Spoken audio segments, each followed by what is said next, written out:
Oy, breaking news ito.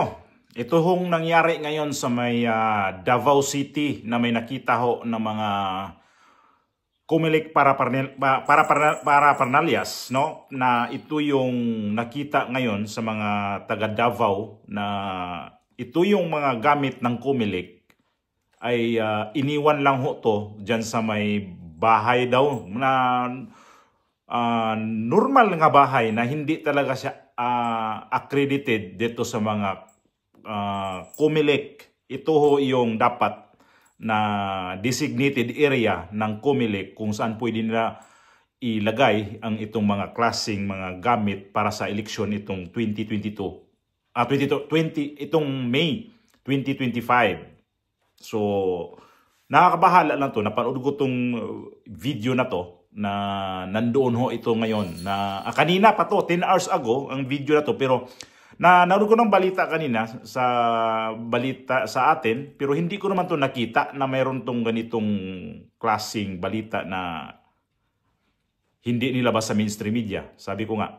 Pero dito sa mga social media, kalat na ho ito ngayon dahil ito nga yung mga gamit ng Comelec na basta-basta na lang iniwan doon. At wala ho dito nagbantay na mga alagad ng batas para dito ho sa kagamitan na itong parating na eleksyon. Alam naman natin na itong parating na eleksyon ay gaano ba talaga katindi ang mga pangyayari na ito pa nga lang ang dami ng duda kasi nga alam naman natin ngayon kung ano ba talaga ang standing nitong o position nitong itong administration candidate na talagang mahina ang dating nila. Pinapalabas lang nila na malakas sila pero sa totoong pangyayari ngayon kung saang panig ng bansa, mahina talaga ang kanilang position ngayon sa kanilang kampanya. At ito yung video na ipapakita ko lang sa inyo sa isa kong cellphone para Bisaya kasi to pala i-translate natin ng kunti ng Tagalog kasi meron naman to siyang mga Tagalog dito sinasabi tsaka English para ho nyo maintindihan doon sa mga Tagalog ho na nanonood ngayon na nababahala din ako nito na napanood tong video na to. Ipasok ko tong video na to. Panoorin natin. So ito yung ayan dalawang truck yan ha. Ayan yung mga gamit kinakarga sa truck.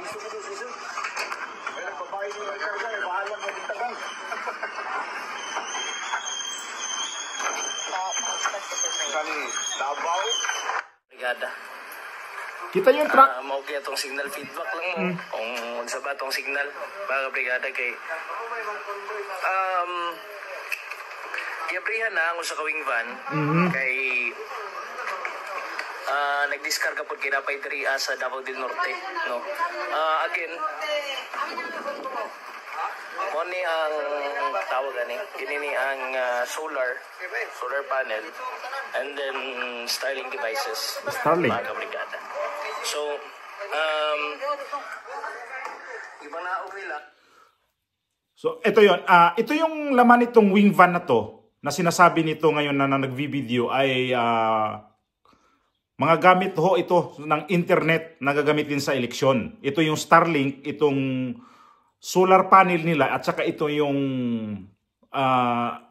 internet mismo ng kasi para iwas siguro to sa mga ganyan, mag-brown out sakali man, kaya kinuha nila yung Starlink na yun yung magiging nila sa internet. Ito yun So kabababa lang sa truck na tinatawag na wing van. Ito yun. Saka na dito sa ibabaw mga kabrigada. Sa mga wala masayon, sa mga election paraphernalia na nakita dito sa buhangin Davao City. So sa ka pribado nga panimalay. No, and gika alarma ni mga kabrigada kay nganong naa sa usa ka pribadong balay ini nakatamo. No, mga kabrigada. Nagtaka sila dito kasi nga nasa bahay to na private. Nakatamok is ibig sabihin nakatambak. Doon ho to nakalagay na tinambak lang doon na wala ni isang gwardiya doon na mga pulis. Dapat ang magbantay nito ay mga pulis. Ganyan kahigpit pag gamit ho ng gobyerno, lalo nito, sagrado ho itong mga gamit na to kasi gagamitin ho to sa eleksyon, itong darating na eleksyon. So, ganito ang sistema ngayon na nilagay lang basta-basta sa bahay na walang nagbabantay ng mga pulis. Tuloy-tuloy natin video. Nakita na ito nga kini nga mga eleksyon parafernalyas mga brigada is for Davao Occidental, Davao del Norte o Davao de Oro. Kani continuation na niya ito ang kuha natin. So, itong yung mga gamit na to, i-ano to sa mga probinsya sa Davao, na malalaking probinsya sa Davao. So, doon to dadalhin yung binanggit niya na mga Davao de Oro, Davao Occidental at saka Davao del Norte. Doon ho to dadalhin itong mga gamit na to sa Comelec. Facebook Live, mga kabrigada. Kay, para nga sa edit, gusto may pamahagyan ni karon kay. Gusto may pala sa katawan, kaya na mga Starlink devices to na nasa box. No, ganang naasa kuha ni, o ganing solar panel lang naasa ng nakaputos mga kabrigada. So, ginabantayan nato ni kay lagi unang-una naalarma ang publiko mga kabrigada kay nganong gibutang ni so sa kapribado nga kuan nga unta ginabantayan ni tama ning tanang mga eleksyon parafernalyas mga kabrigada gina-secure So, ang sabi niya, binabantayan nila to ngayon kasi nga dapat ito, binabantayan talaga to ng mga, sinasabi ko nga kanina, mga pulis. Dapat to talaga secure to. O kaya doon sa mga Comelec designated na mga parang budiga, doon to ilagay. Kasi pag dito to nila ilagay sa bahay-bahay, anong purpose? Bakit ho to nilagay sa bahay na gamit ho to ng gobyerno? Nagtatanong lang ho ako nito. Para na dili maunsa pero natingala kay naanag dito sa kinini ang usa ka private nga balay. Oh, private nga bahay. Davao City kung walay netizen na reklamo di gyud tamingon ani. No? Nagidat. So nakita to dahil may nagreklamo ang mga netizen kung bakit doon to nilagay sa bahay na private. Nakaroon gisakay sa mga wing van o gitrap sa katong mga Comelec offices mga kabrigada. Unang-unang nga gitrapan isang Davao del Norte and next sa Davao del Norte siguro sa Davao de Oro tapos naman po sa Davao Occidental tapos sa Davao Oriental mga kabrigada tapos sa Davao del Sur no naman po yung mga eleksyon parafernalyas for Davao de Oro para nga makon yun. So 5 probinsya dapat pala to. Davao del Sur, Davao de Oro, Davao del Norte, ano pa isang 5 probinsya. Basta 5 probinsya pala ang pagdadalhan nito. Bakit sa Mindanao dinala itong mga Comelec na gamit para sa eleksyon? Ituloy natin ito muna. Mas-secure yun siya. Hindi na siya pwedeng mapasagdan lang. And uniha, mabalan po nato po sa gawa sa Starlink devices so sa pailayang sulod. Ano yung kinama sila yung checklist dun. No, ang Comelec Davao, mga kabrigada, si Sunya pa nato mabalan. No. I-discarga na nila. Muna yung sulod sa kawing van. Duhan niya sa kawing van, mga kabrigada. Puno-puno yun siya mga eleksyon parafernalyas. No. Ano ba ni Isaka na niya dirigi Isaka mga kabrigada. Makita ninyo kung ano yung na-drop na ang para sa Comelec Davao del Norte. Saka tayo may magula may signal ito sa baba. Okay. Bakit ito nabalita kanina? Oh, ngayon lang. May mga pulis na nagbantay daw, ha? Alright.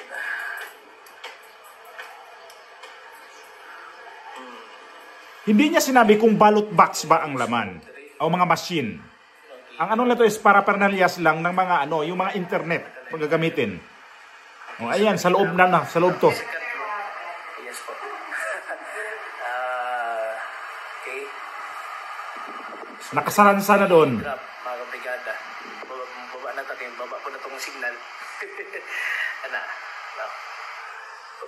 Inakyat niya sa taas kung saan doon sinalansan itong mga gamit para sa eleksyon.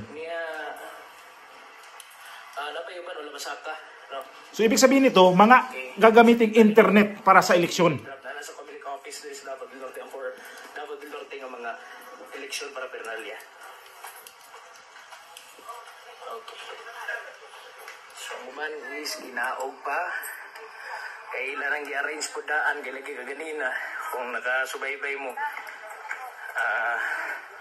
kung nakasubaybay mo kaganina mga kabrigada sa atong first Facebook Live, no? Nagkarambulan eh. Kuna naglisod sila. So ito mga kargamento na to, hindi to siya ano talaga na ito para sa Davao de Oro, ito para sa Davao del Norte, Davao del Sur, hindi. Rambol ang pagkalagay dito sa kanilang pinaglalagyan. Ngayon lang ho nila to inaayos habang nagdidiskarga at nagkakarga. Kasi di nila alam na ito pala nagrambol-rambol na nga. Dapat ito, halimbawa may papunta kang Davao de Oro, dapat lahat itong side na to, nakasalansan nito, Davao de Oro lahat yan para hindi ka malilito, hindi mo mahalo-halo itong mga gamit nila. Pero ito, hindi to planado talaga na dadalhin. Saan dadalhin pang probinsya nito? Kasi rambul-rambul kung saang probinsya sa Mindanao. Ito lalo to sa Davao. Mga provinces ng Davao. Naglisod sila o naglisod sila sa diskarga, no? Galing po to sa Padrinos Vlog. Karambula man eh. So wala na organize. No, Padrunis Vlog. Siya ho nagla-live nito. Tapos in-upload niya dito sa YouTube. Pero laloy po sa mga ini ang nagkuhan ni mga kabrigada nagplastada. Nagkaroon pa nila na-realize nga dapat na-organize to kaganina. So de kayo. Kaya mabot na sila sa lugar kung nasa mag-drop. Mga kabrigada, maglibog. Pinungkagay pa. So malilito sila. Kung saan ba talaga, ngayon lang to nila inayos, pagsalansan, kung saan talagang probinsya nila to ibabagsak. Ngayon lang ho sila, nakikita natin na naghahakot pa lang. Aning usa ka man ang unang Gabriel di ganina. Tagpo pa sila og uting kay asang Davao del Norte. Mga kabrigada. So niya. Alright. Pag-i-check ta kung basig nagwala-wala o kay gaslo connection sa usahay. Ang kuan kinini ang nanagiya daw sa balay, no? Ang kuan is Apolinario. Mga kabrigada, ang owner sa balay sa katong napalgan dito sa Buhangin, Davao City, no? So ito kung saan to sinalansan sa may Davao mismo, Davao City, sa may Buhangin. Doon ito tinambak to. Ito yung may-ari daw ng bahay is Apolinario. Hindi ko alam kung Apolinario ba ang pangalan o apelyido. Yun ang banggit nito na ito yung doon nga tinago itong mga gamit ng Comelec, itong internet na gagamitin ho nila itong darating na eleksyon.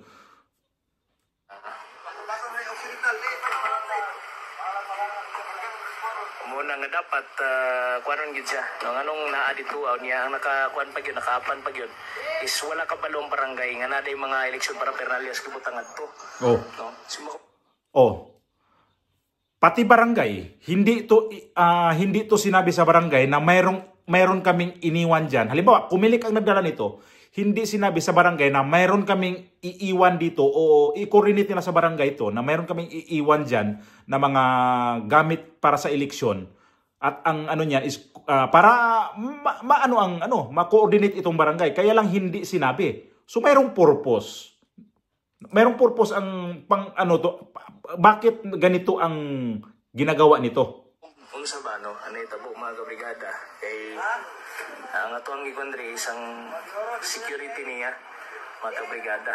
Starlink devices daw ni nadra unya solar panels mga kabrigada. So naganangutan na kung Starlink devices lang ba ning sulod gyud daw ani.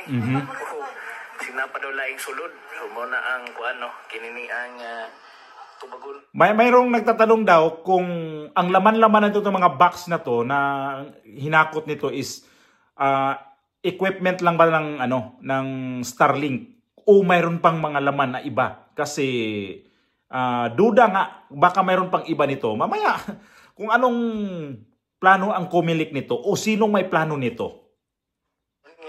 Unta nga mga kuan nato mga kabrigada. Sige. Ya, ipinduti ko nasulod na sa review para mukuhan ko. Okay, pamino mo sa 97.5 Brigada Tagum. Kung galing dili mo maka-Facebook live ka Brigada, ay mo sulod ni on air. No, ang kading ako ang pag-live karon. I hope nga klaro pa ang signal. Kung galing dili mo katanaw sa Facebook live ba, mautan mo magload sa ba. Maduog ta sa radyo. No, 97.5 Brigada Tagum City, mga kabrigada. So, kunya po, next kwarani is Davao de Oro ni, mga kabrigada. So, naman diri ang mga kuan, present ang mga representante gikan sa mga nagkadaiyang partido, mga kabrigada, political parties. Ba't ngayon lang? Para nga magkuan po sila. Bakit ngayon lang? Mag-check o magkuan, mga kabrigada, witness nga safe nga nanaog ang maong mga election paraphernalias, no. Sino nag-advise? Para sa kuan mo na, no, balikan ako nga wa kabalo ang barangay sa Buhangin nga di gibutang nito.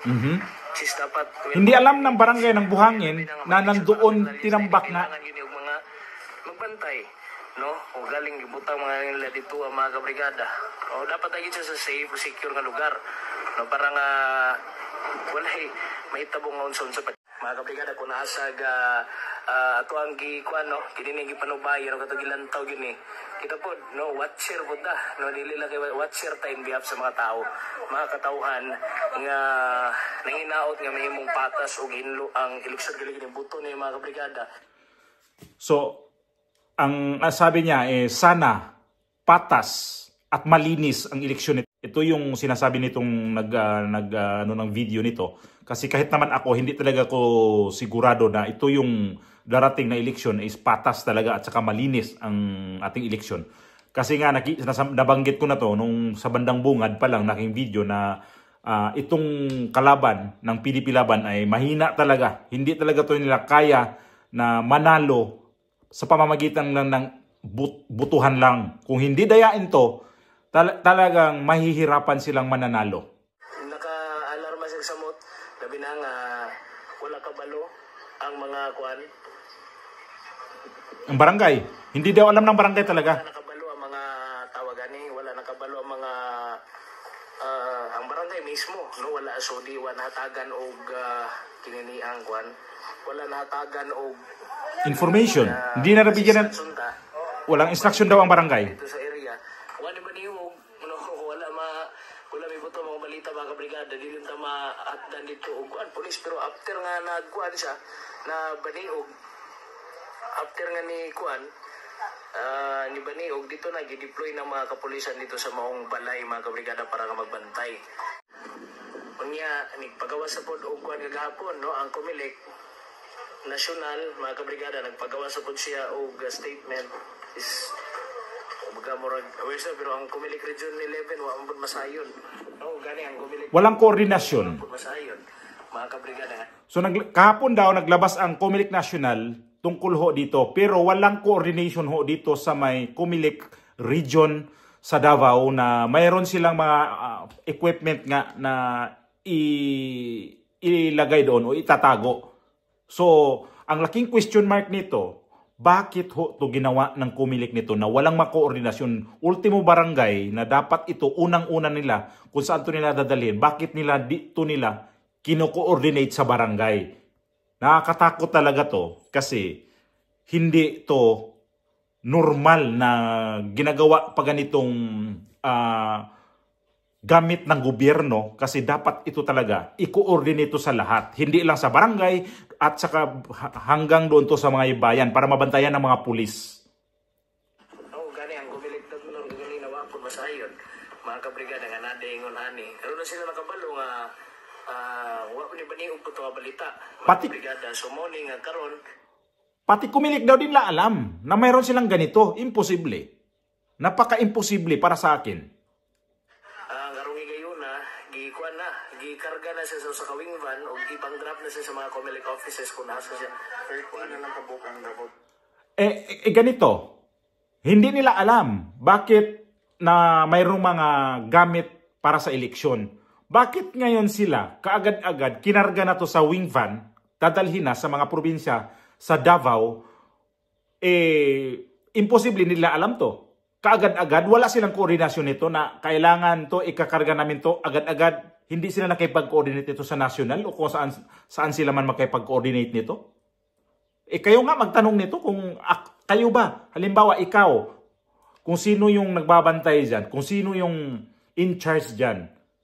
Kung hindi mo alam yan, kaagad-agad ba ipakarga mo yan? Coordinate ka muna. O ito may ano kayo dito, gamit kayo. Kung saan to galing, ikakarga na namin to. Imposible mangyayari ng ganon. Tracy na lang ka mga kabrigada.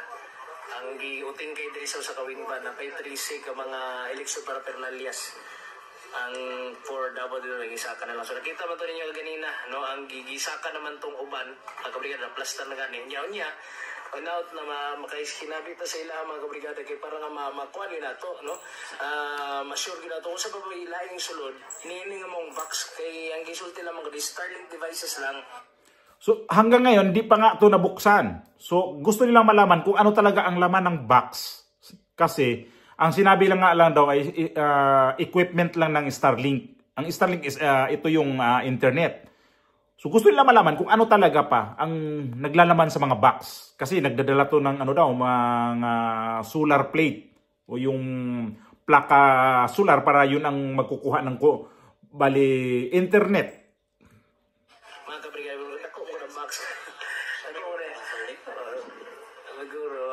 Kanang sa kwan ba? Kanang internet. Nya namang gud og ingon nila nga kwan daw kining nadogaan na bugat but sa nakatinuod na. So nakasilyado man gud ni no mga kabrigada, kung makita ninyo ang boxes pod, sealed pa siya. Tapos na siya makontrol na. So ito mga box daw naka-sealed pa. May mga control number, pakinggan natin. Numbers no. Nasa control numbers, sealed din siya. Mga kabrigada. Bugat. Nabigat daw. Bugat. So, ato lang tanawin kung pila ba kabuk ng mga Starlink devices po. Nagkaguliyang na bibo. Mga kabrigada kay nagkagulo. Labi na sa mga katawan. Kay kabalo man taon sa kainit ang eleksyon sa nasod nato mga kabrigada, no? Kabalo man taon sa very ang kininiyang eleksyon, no, sa tuang nasod. Unang yung nalampun ta ka mga kabrigada, no? Tama lang, aware na sa mga tao, pero I hope no nga kuan na siya di mo conclude nga unsa pa niya, pero magkwanta sila nga as long as gitanaw nato karon na wali matandog kini nga mga boxes mga kabrigada. Pero mo lagi napoy ni sulti ka gani nga adang control number brigada kay lagi butang ni. So sa ngayon nakikita nila intact pa naman itong mga naka-sealed na mga boxes. So wala silang ano nito na nabuksan na. So di natin alam kung ano talagang plano nga nito. Ni control number man ni. Nanay number sa likod na. Anang control kanya example kanya ni. Yung mga control number daw, di kila makita masyado numbers. Brigada kay nga kuan. Pwede na ma-duplicate mo na sulti nila kaganina, no? Na mga tao daghan yung mga pagduda. Mga kabrigada. So mo gani ng concern. Noon ta kini siya na safety yun ni siya.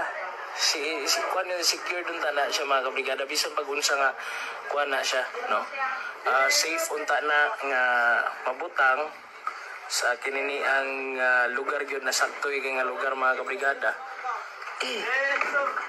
Dili lang unta nga pataka lang bisag asa kasi makupog maunsa, no?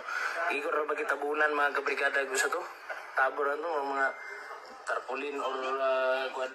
So, nakatambak lang to doon daw sa bahay na hindi safety. Tinabunan lang na mga parang hindi maganda pakalagay, in short. Dapat kasi ito, secured talaga to. Hindi pwede ito na basta-basta mo lang to ilagay. At saka sabi ko nga dito, designated area ng Comelec ang doon to nila ilagay. Bakit sa bahay? Ang tanong ko dito, bakit bahay? Lang, no? Si bago maulanan ba? Unsa ba? No? Mga kabrigada. Simba kung maulanan, unsa maguba, wala na, impas na, di ba? Dapat i-concern na, no? Nya, mo gani, na coordinate po, natingala lang mo anong wala man makabalo. Ang mga officials, bisa sa barangay, Comelec, locals, sila kabalo. No? Wala man Nagtaka lang daw sila, bakit hindi ito kino-ordinate? sa mga COMELEC official, local COMELEC official, barangay official, local official, at saka dito sa mga magbabantay dapat nito. Totally wala sila ditong koordinasyon kung saan to nanggaling. Kung COMELEC national ba to nanggaling o saan man to nanggaling. Ano to? Bigla na lang, bong, padala nyo ito doon. Ganun ba yun? Ang mga utos lang nito ni George Garcia? Sino bang chairman sa COMELEC? George Garcia. Kuan mga kabrigada, okay ra din yung anak. Wala na coordinate. Simba kong mga unsa na diha, wala na. Impas na. Ngalabi na mga Starlink kung hindi man basta-basta din kuan. So, ito yung nagtataka sila dito kasi nga, gamit sa COMELEC at ang itong gagamitin nila ay ang internet ng Starlink, walang takip na maayos, walang secure. So, pag ito'y nabasa daw, masisira lahat. Paano na ang nito? Binili rin ito. Siyempre, gastos ng gobyerno to o pag masira to, anong gagawin natin dito?